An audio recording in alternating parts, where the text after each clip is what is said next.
Oh, did we start already? Working on it. Just give me a thumbs up when we.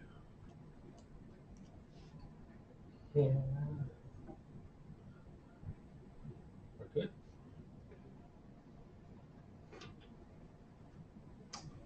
Good morning, everyone. I think. Are we on? I'm trying to pull it up on my phone so that I can see. Oh, there we go. We're live. There I am going through my phone. Oh, quiet. It's this session ends up being just bloopers all the way around. So good morning. I don't know if anybody's out there yet or not because I don't see anybody on there. Oh, I see 3 people.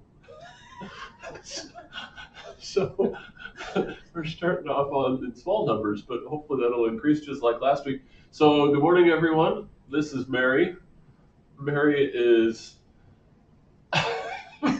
Mary has a long list of things that she did, especially when she first got here, right? Yes. So when you first got here, it was helping in the school.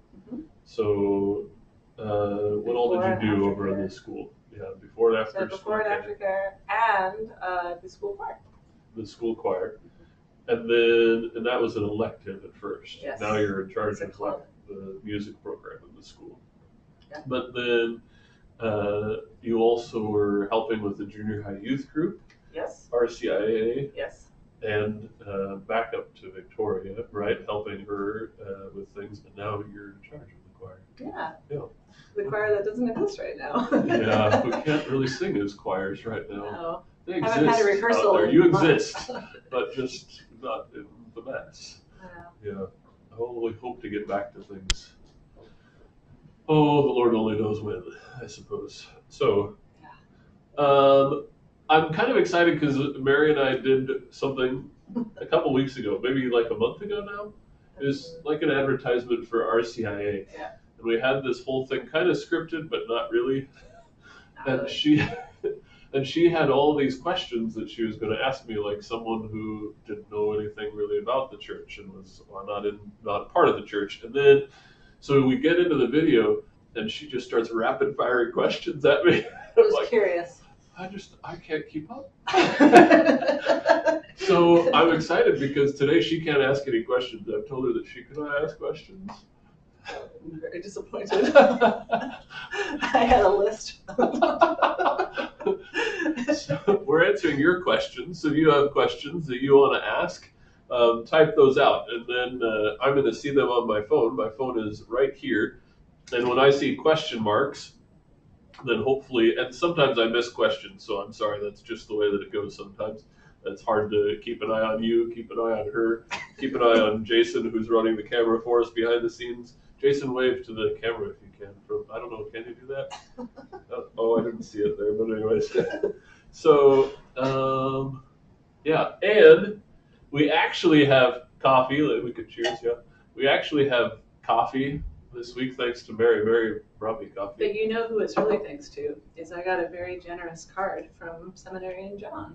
Oh. Yeah, and he had a little gift card in there, so this is actually courtesy of our seminarian. Oh, well, thanks to John then too, who's kind of packing right now actually, so he's not so here. Join us. Yeah, he couldn't join us. He's up at the rectory still. He's actually leaving today, so keep him in your prayers also. Yeah. Good news too. We have 2 new seminarians that are coming on Friday, so they'll be arriving on Friday, hopefully here next week.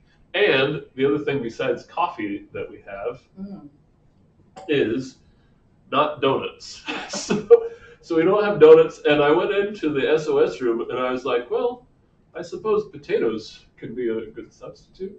I don't know why you thought that. I don't know either, but it looked funny to me. Definitely looks funny. That's true. I thought they were healthier than donuts. I'm not sure that's true. Potatoes are healthier than donuts. Especially if you eat the Sugar's skin. good for you. You have to clean the skin well, but yes. So we figured we could. It's a good prop. Yeah, it is, and every once in a while, just take a bite. You first. No, it probably won't. We were talking before about maybe deep frying them instead of the donuts. Okay, I'm going to look to see if we have any questions. Hello, Father. My name is Wendy. And I was wondering, will this coronavirus go away? I wish that this coronavirus would go away. You know, I don't know what the answer to that question is. I think only God knows that. I suppose it's reflective even of the reading that we had today. We don't know the time or the hour, right? When Jesus will return, nor do we know when this coronavirus will go away. But I think an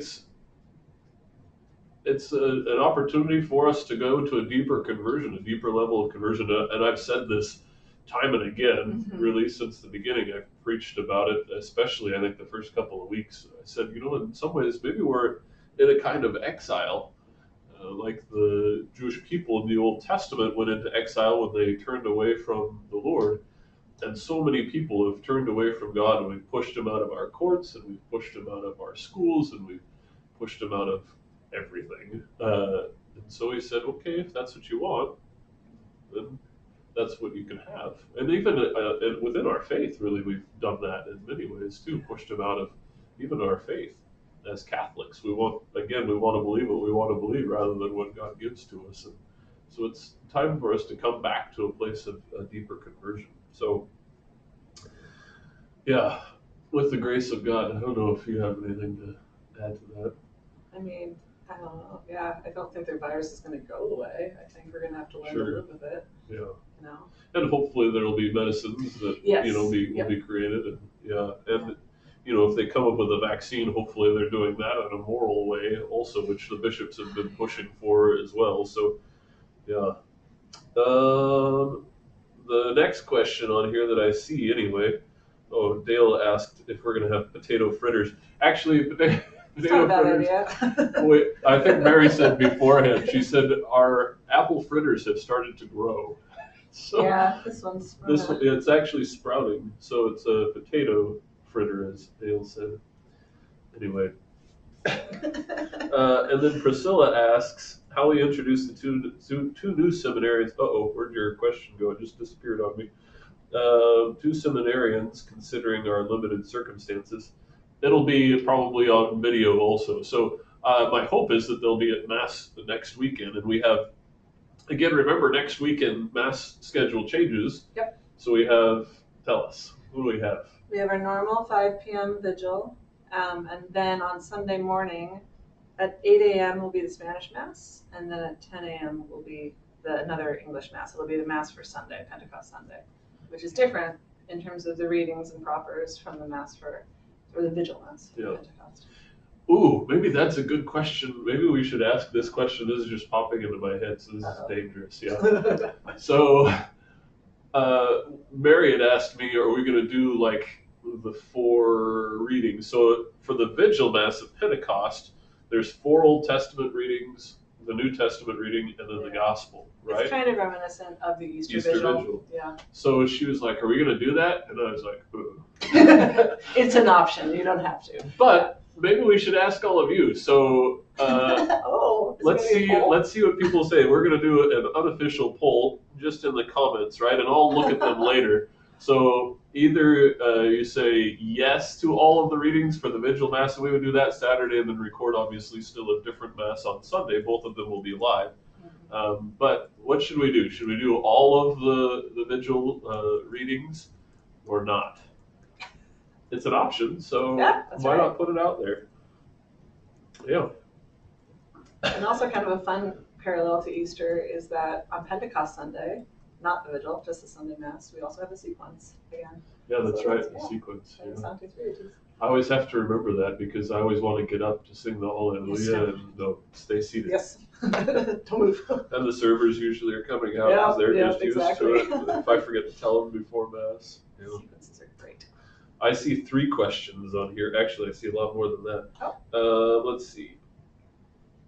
Donna asks, I was wondering how you will want the First Communion children to receive the body of Christ. If on their hands, will they use their fingers of their other hand or use their tongue? Thanks. So we'll probably, at this point, be having to use our hand, I think. I know that The of course, Archbishop Achen, in the beginning when all of this was happening, um, said that they were telling us to receive Holy Communion on the hand as opposed to receiving Jesus on the tongue. In the new language that I've seen come out, they're asking us to do that. But I've also seen something from the USCCB, the United States Conference of Catholic Bishops, that said that people could receive on the tongue. So we'll kind of need to figure that out as we go on, right? So again, the universal norm for the church is to receive on the tongue.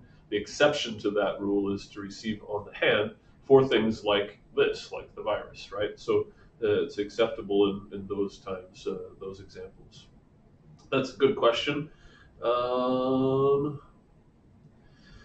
Whew. Yeah. So Lee asks, I see more division than ever during this time.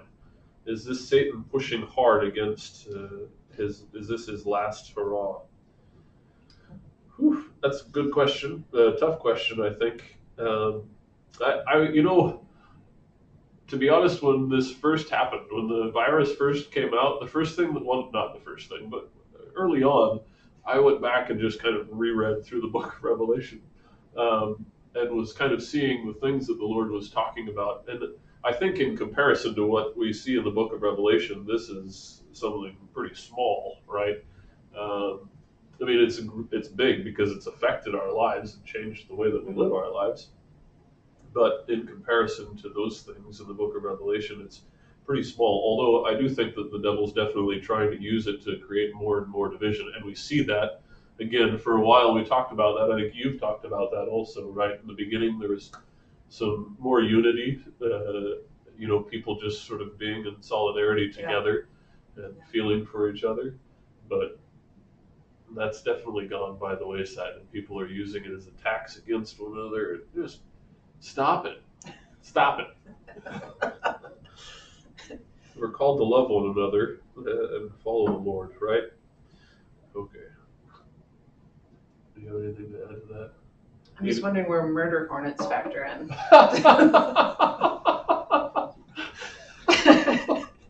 What phase in Revelation would that be? I think have I showed you the video of the guy who catches the murder hornet and forces it to sting him? What? Yeah, he's some guy who does this. He does videos of different things that have venom. Is he related to the crocodile guy? No, but he should. Well, maybe he is. I don't know. But he does it with all kinds of different insects that are venomous or whatever, as long as he doesn't think they'll kill him, I suppose. But he was in searing pain. It's pretty crazy, actually. So I don't know if he had a more averse reaction to it. I think that we've kind of gotten over worried about things like that. Yeah, no, like the murder hornets for sure. Yeah. Yeah. I mean, we don't want them to kill off the bees, but I mean, the bees are still alive over in China, and they've had them over there for a long time, right? Japan too. Yeah. Okay. Let's see. Do you have any advice for people whose fear and anxiety is being heaped on essential retail employees? Any advice for the retail employees for coping? I'm not sure if I understand the first part of that question. I think it might possibly, I mean, I could be reading this wrong, but that people, the customers in stores, are anxious and angry, and they want to get in and get their things and get out, and if they don't get what they want when they want it, then I mean, I've heard people being kind of chewed out, employees, by customers who want to return an item, but you're not allowed to return items right now because obviously if you take it into your home and then you want to, so yeah, lots of people got chewed out for that, and so. If you're not sure you want to buy it, don't buy it. I guess if if it's not working though, that's another thing. Yeah. But then you've got to hang on to it, hang on to your receipt, and then you're going to have to take care of it, I suppose, when all of this is done. Well, this is more in the grocery store sort of realm. Yeah. So, but I think it gets back to just being charitable, right? So loving each other, especially because everybody's going through hard times, and it's a good point actually because people are a little short, right? Oh yeah, yeah. And I noticed it. I talked with John, our seminarian. I noticed it internally in myself at times. Even with him in the house. I don't think I ever let that out at all, but I noticed it in myself, and I thought, oh, I've got to stop, put a check on there, and really work on that, right? And so I think since then, it's just making a conscious decision to say, okay, I realize I'm a little shorter, somebody's in my space, and I'm not accustomed to that. I usually live on my own, right? So, Yeah. Yeah, but I think we have to work on that charity, and it's an opportunity to work on that charity and patience. Patience is a big one. Yeah. So that I mean, when virtue. people are out of stock of toilet paper, like, it's not Use the actually, leaves outside. it's not actually the clerk's fault. Like, they didn't actually stash all of it away. Right. Yeah.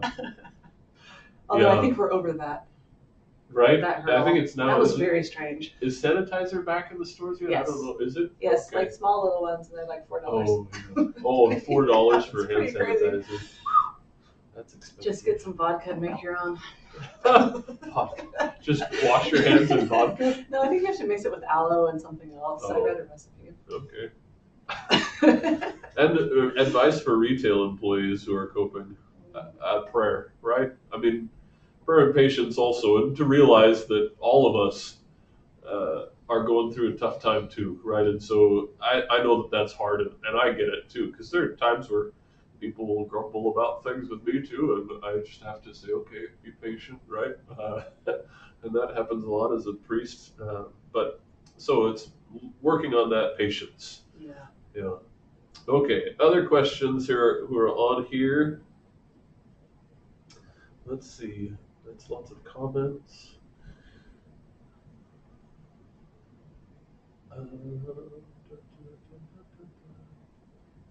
So, why is extra ecclesiam nulla salus so controversial?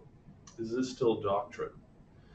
So, extra ecclesiam nulla salus is, do you know what that is? Mm. So, outside of, it's translated outside the church, there is no salvation, right?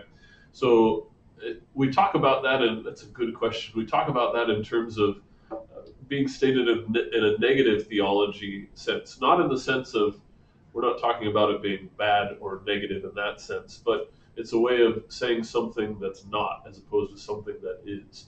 So that's been, in many ways, as we've come to understand even what that means, we would say that if it were not for the church, outside of the church, if the church didn't exist, then there would be that salvation continuing through the world, because the message of Christ wouldn't be continuing to be proclaimed in the world, right? Unless Christ came again, and that would be the second coming, and then there wouldn't be the need for the church here on earth. So, yes, without the church, there would not be salvation, is a way to say that, right, in a positive sort of sense. So the church, and even we talk about the Mass in particular, which most people are obviously unable to attend right now, but the fact that the Mass is still being celebrated throughout the world is the most important thing. I understand the desire to be there at Mass, and I hear it, and I think it's incredible to hear the growth in people that's there, and that increase in desire to participate in the Mass, to be present at the Mass. But the Mass being celebrated is the most important thing. So, for example, the saints would say that the earth could better survive without the sun than it could without the Mass. So the Mass is that important to us. It's more important than the sun in the sky for us in terms of humanity. So salvation continues, that message of salvation continues to be spread through the voice of the church. So yes, the teaching is still a teaching of the church. If salvation is able to come to someone who is outside the church, it's because that grace is applied to them. And that person is always left to God's mercy, right? So we know there's a certain way that Jesus taught us, this is how we get to heaven, and that's what we follow in the church. Is salvation possible outside of that? If they have, oh man, do I really want to open this can of worms? Baptism of desire? Well, no, it could be baptism of desire also in cases, but what the church calls, not what we call, what the church calls invincible ignorance, right? If there's a state of invincible ignorance, and it's not meant to be a pejorative thing, right? Like we're ridiculing someone saying, "Oh, you're just ignorant." It's not that kind of thing, right? Again, it's saying they have a lack of knowledge that's not able to be overcome because they've been taught something throughout their lives, right? So if a Muslim or a Buddhist, right, and they've been taught certain things, and then they hear this message of Christ, and they're like, "That can't be true," right? Well, it is true, one, but if there's an invincible lack of knowledge that's there, right, then how can they be held accountable for that in the same way? So that's up to God's mercy, always up to God's mercy. It's a good question. It's a heavy question. This is supposed to be light time. No, it's a good question, Dina. Thank you for that. Let's see. What is the plan for letting us come back to Mass? Oh boy. The Archdiocese, we have, an 18-page document that's been sent to us that gives us sort of, this is how to get prepared, right? And so we're doing a lot of those things, and we're going to need a lot of people when we're able to be able to get back to Mass. We're going to need people who are going to be able to help check people in and all kinds of things. So, obviously, keeping social distance is going to be a requirement for us. We're going to have people be signing up for Mass, and we're going to use a website to do that. I think it's called Calendly. So we're going to use a website for people to sign up for the different Masses. You have to do that, or call into the office if you can't, if you're not technologically savvy, right? Like Jason is there behind the camera. Or you could, I suppose you could stop by at the office or drop a note, send a note in or something that's going to take a little longer to get there. So, but then it depends on how many people we're allowed to have come to Mass also. I feel like I'm talking a lot right now. It's all good. So, it's a super detailed plan, and we'll let people know about it as that time comes. Right now, it's something that the bishops have just simply submitted to the governor's office to say these are the things that we're planning on doing, and then he'll kind of ratify, or maybe we'll make some changes. So it's not finalized yet. So, okay. I don't know if there are other questions. Oh, but I also have to get back out to the Mass. Oh, well. Is there something that you wanted to say? No, Anything you wanted to share with the people of St. Brendan, or beyond, for that matter? Maybe your family's watching. Hi. Like football players say, "Hi, Mom." Yeah, exactly. So I miss everybody, though. I miss all three of the choirs. I get to see periodically people from some of the choirs, but some of you guys I haven't seen for months now, and it's just very strange. Our CIA, we've been meeting weekly via Zoom, which has been really nice. Yeah. But you can't really do a choir rehearsal via Zoom. That's a little bit different. Have you tried to sing over Zoom, or even pray together over Zoom? Exactly, praying together was the big giveaway. Yeah. We tried to conclude an RCIA with RCIA meeting with Our Father, and it was just a disaster. Yeah. It was just like this weird echo effect all over the place. Yeah, everybody has to mute, right? Everybody mute. Have one person pray. Yeah, exactly. Which wouldn't do very well for a choir, right? Yeah. Okay, listen to me sing for a while. That's all anybody's doing. Yeah. Oh, that's one thing actually. Also, we do have like the things that the diocese is saying about the choir, right? And we're not sure. Yeah. We haven't received word officially about this or not yet, but they're talking about we could have one cantor for the Mass, and the people in terms of the congregation might not be able to sing during the Mass, so it's a little bit complicated. They even suggested maybe that we use songs that people don't know, so that people don't try to sing and use Mass and not sing Mass parts, right? And so it's we don't know if all of that's going to come to fruition or not. And then the cantor, we can have one cantor. If we have two, then they have to be separated, but the cantor has to be 30 feet away from the nearest person when they're singing. So I'll be in the parking lot. Yeah. You can build a box just for Mary. Although Put it in the box. we did talk about like maybe putting a shield out there, but then it would block the sound of your voice. So there's just all kinds of problems, right? So yeah, it's And it seems like it changes. it changes all the time. Because like last week it was 26 feet. Now it's 30. Right. Yeah. Yeah. I don't know what 4 feet. What changed there? Neither do I. We live in crazy times. I think it's important to continue praying for each other. And I say this, I hope I say it a lot. Make sure that we're praying for those who are suffering from COVID-19 itself, those who have died, their family members, their friends, and people who are still sick with it right now. Obviously, doctors and nurses and people who are looking for medicines that will treat it, vaccines in moral ways, right, that'll knock it out also. So lots of things to pray for, and we need to make sure that we're maintaining close to the Lord this time. Okay, well, I need to get out and make sure that I am attending to people's sacramental needs. So the church is open still for private prayer until 1 o'clock today, I think. Next week we'll be open until 2 because we have the later Mass also, and then we'll do this a little bit later. So next week we'll do this, I think, at 11:30 because Mass will be at 10. We'll do this then at 11:30 next week. So we'll see you next week at 11:30. I don't know. I'm trying to do a different guest every week. So I was going to ask who's the next guest. We might introduce the seminarians this way if they're ready to do that. Yeah. I want to see how comfortable they might be on the camera. Just force them into it. All right. I think I've said we're done like 3 times now. Now we'll say goodbye. God bless you guys. Bye.